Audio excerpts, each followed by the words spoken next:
ছাদবাগানে 259 ইঞ্চির উচ্চতার গাঁদা ফুলের চাষ করে ইন্ডিয়া বুক অফ রেকর্ডে নিজের নাম নথিভুক্ত করে ফেললেন ছাতনার লাইকডিহি গ্রামের বাসিন্দা ধনঞ্জয় গোস্বামী। অতি সম্প্রতি ইন্ডিয়া বুক অফ রেকর্ডসে কর্তৃপক্ষের তরফে পাঠানো শংসাপত্র, মেডেল সহ অন্যান্য উপহার সামগ্রী তার বাড়িতে এসে পৌঁছেছে। উল্লেখ্য, 3 কন্যা সন্তানের জনক আধা সামরিক বাহিনীর প্রাক্তন সেনাকর্মী ধনঞ্জয় গোস্বামী অবসর সময়ে বাড়িতে নিজের হাতে লাগানো গাছেদের পরিচর্যা নিয়ে ব্যস্ত থাকেন। এবার তার ছাদবাগানে গাঁদাই তাকে ভারত খ্যাত করে তুলল। এই খবরে খুশির হাওয়া লাইকডিহির গোস্বামী বাড়িতে।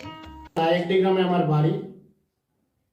ইন্ডিয়া বুক রেকর্ডসে আমার নাম নথিভুক্ত হওয়ার জন্য আইবিআর অ্যাচিভারের জন্য আমি খুব গর্বিত এবং আনন্দিত।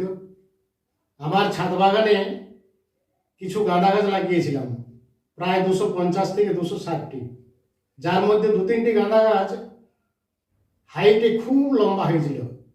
এদের মধ্যে একটি গাঁদা গাছ 9 ফুট 5 ইঞ্চি থেকে 6 ইঞ্চি হয়েছিল, কিন্তু এই গাঁদা গাছটি যখন 8 ফিট 5 ইঞ্চি 6 ইঞ্চি হয়েছিল, তখন আমার মেয়েকে দিয়ে আমি একটি ভিডিও তৈরি করে ইন্ডিয়া বুক অফ রেকর্ডসের জন্য ওনাদের অফিসে পাঠানো হয়েছিল, সাথে আমার অ্যাপ্লিকেশন।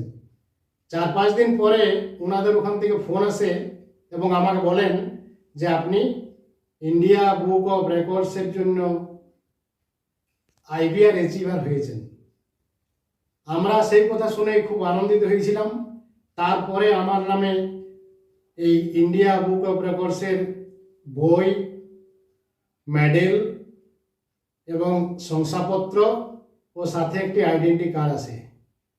সেই সব দেখেও আমাদের বাড়িতে খুব গর্বিত সবাই যে